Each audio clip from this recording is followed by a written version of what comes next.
And it goes a little something like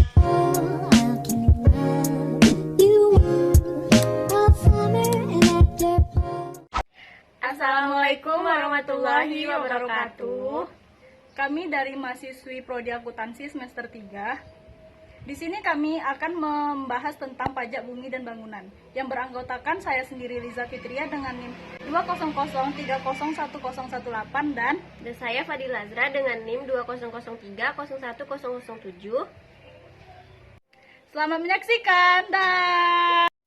Baiklah, di sini yang pertama saya akan membahas pengertian dari PBB.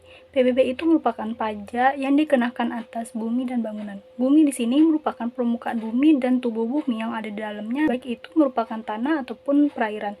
Sedangkan bangunan merupakan konstruksi teknik yang ditanamkan secara permanen pada bumi. Selanjutnya di sini saya akan membahas subjek dan objek pajak dari PBB.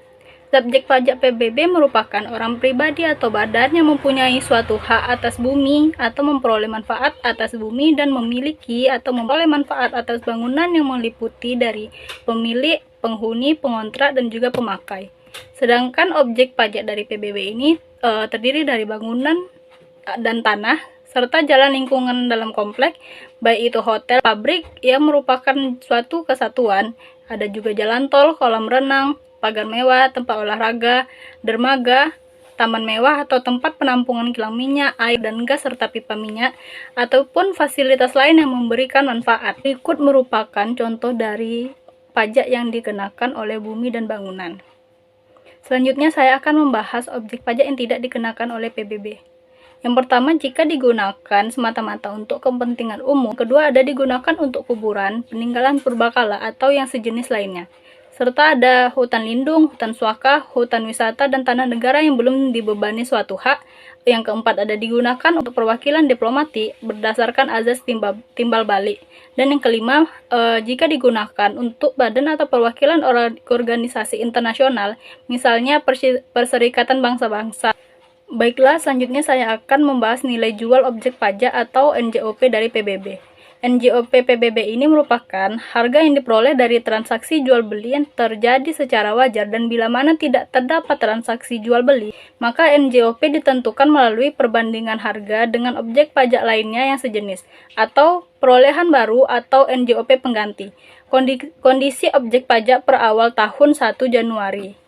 Klasifikasi NJOP. Klasifikasi bumi dan bangunan adalah pengelompokan nilai jual rata-rata atas objek pajak yang digunakan sebagai pedoman untuk memudahkan perhitungan PBB terutang. Faktor klasifikasi bumi atau tanah yang terdiri dari letak, peruntukan, pemanfaatan, dan kondisi lingkungan. Dan yang kedua ada faktor klasifikasi bangunan yang terdiri dari bahan yang digunakan, rekayasa, letak, dan kondisi lingkungan. Selanjutnya perhitungan NJOP. Setiap WP diberikan pengurang nilai jual objek tidak kena pajak atau NJOTKP yang ditetapkan secara regional sampai dengan 12 juta dan satu kali untuk WP untuk NJOP tertinggi. Kemudian hasilnya adalah nilai jual objek pajak untuk perhitungan pajak dan dikalikan dengan tarif nilai jual kena pajak sebesar ada yang 20%, ada yang 40%. Terus penggunaan tarif untuk setiap NJOP tidak digabungkan untuk setiap WP, dan ada juga yang dikalikan dengan tarif PBB sebesar 0,5%. Selanjutnya saya akan membahas nilai jual kena pajak atau NJKP dari PBB. Akan dikenakan sebesar 40% jika itu perkebunan atau kehutanan atau objek pajak lainnya yang nilai NJOP-nya 1 miliar atau lebih. Dan akan dikenakan sebesar 20% jika itu merupakan pertambangan atau objek pajak lainnya yang nilai NJOP-nya kurang dari 1 miliar. Baiklah, selanjutnya itu surat pemberitahuan objek pajak atau SPOP dari PBB. Ini merupakan surat yang digunakan oleh WP untuk melaporkan data objek pajak menurut ketentuan undang-undang.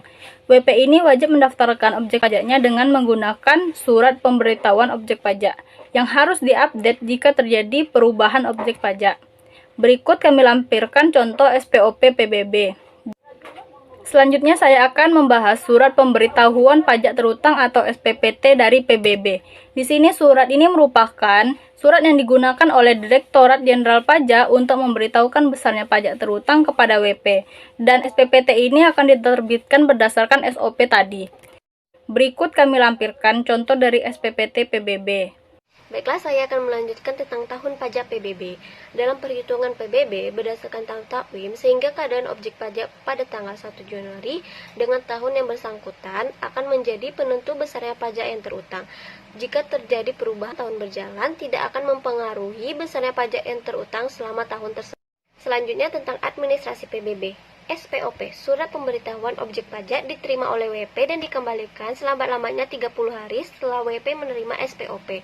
Yang kedua, WP menerima SPOP jika objek pajak belum terdaftar dan datanya belum lengkap. Yang kedua, objek pajaknya sudah terdaftar tetapi datanya belum lengkap.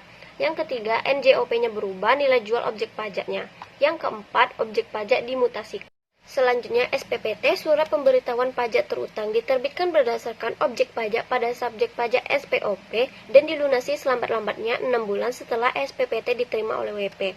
Keterlambatan pembayaran akan dikenakan denda 2% setelah paling lama jangka waktunya 24 bulan. SKPKB, Surat Ketetapan Pajak Kurang Bayar. Jika SPOP tidak disampaikan sesuai dengan besaran pokok pajak yang terutang, maka dikenakan administrasi 25% dari pokok pajak. Jika dari hasil pemeriksaan besarnya PBB dari SPPT yang diterbitkan, maka dikeluarkanlah SKPKB dan dikenakan administrasi 25% dari selisih besarnya pajak yang terutang. Pelunasan dan pembayaran PBB berdasarkan SPPT dilunasi selama-lamanya 6 bulan sesuai dengan tanggal jatuh tempo yang tercantum. Berdasarkan SKPKB dan STP harus dilunasi selama-lamanya 1 bulan sesuai tanggal jatuh tempo yang tercantum. SKP dapat dikeluarkan jika SPOP tidak disampaikan. Yang kedua, berdasarkan hasil pemeriksaan, jumlah pajaknya lebih besar dari SPOP yang diterbitkan. Sanksinya tidak menyampaikan SPOP dikenakan 25% dari pokok pajak. Jika SPOP-nya salah, 25% dari selisih nilai pajak. Yang ketiga, tidak atau kurang membayar 2% dari saat jatuh tempo pembayaran maksimal 24 bulan. Pidana tidak menyampaikan SPOP yang pertama karena alfa 6 bulan denda 2 kali. Dengan sengaja 2 tahun denda 5 kali, tidak memberikan informasi 1 tahun dan 2 juta. Selanjutnya, keberatan banding dapat diajukan atas SPPT dan SKP. Batas waktu pembayarannya 6 bulan sejak diterimanya SPPT, SKP 1 bulan setelah diterbitkan, SPT atas sanksi bunga 1 bulan setelah diterbitkan. Kita menghitung PBB atau rumusnya. PBB sama dengan tarif dikali dasar pengenaan pajak. Dasar pengenaan pajaknya ini adalah nilai jual objek pajak dikurang nilai jual objek pajak tidak kena pajak. Ditetapkan setiap periode tertentu, misalnya 3 tahun. Apabila kabupaten atau kota belum menetapkan sendiri NJOP, gunakan PMK 03/2010 lampiran 2. Klasifikasi NJOP untuk objek pajak sektor pedesaan dan perkotaan. Besarnya NJOP TKP ditetapkan paling rendah 10 juta. Nah, untuk tarif pajaknya, untuk objek pajak dengan NJOP 500 juta dikenakan tarif 0,12%. Untuk NJOP 500 juta sampai 1 miliar dikenakan tarif 0,14%. Untuk objek pajak lebih dari 1 miliar dikenakan 0,24%. Contoh soalnya, diketahui tanah dengan luas 100 meter persegi dijual dengan harga 50 juta, rumah dengan harga 15 juta, dan taman mewah dengan harga 10 juta. Dan NJOP TKP-nya 3 juta. Maka kita hitung yang pertama NJOP-nya, yaitu tanah dikali 50 juta, rumah 15 juta, dan taman mewah 10 juta, maka dapat hasilnya 5 miliar tambah 750 juta ditambah dengan 400 juta, dapatlah hasilnya 6 miliar 150 juta. Selanjutnya kita hitung NJOP-nya, NJOP dikurang NJOP TKP-nya. Maka 6 miliar 150 juta dikurang 3 juta dapatlah hasilnya 6 miliar 147 juta. Ketiga, kita cari NJKP-nya. Tarif dikali NJOP KP-nya 0,24% karena dia lebih dari 1 miliar dikali 6 miliar 147 juta dapatlah hasilnya 14 juta 752.800. Maka untuk menghitung PBB-nya kita kali 0,5% dapatlah hasilnya 73.700. Maka dapatlah hasilnya 73.764. Dapat disimpulkan bahwa PBB terutang Bapak ini sebesar 73.764 setiap tahunnya. Sekian presentasi dari kelompok kami, lebih dan kurang kami mohon maaf. Assalamualaikum warahmatullahi wabarakatuh.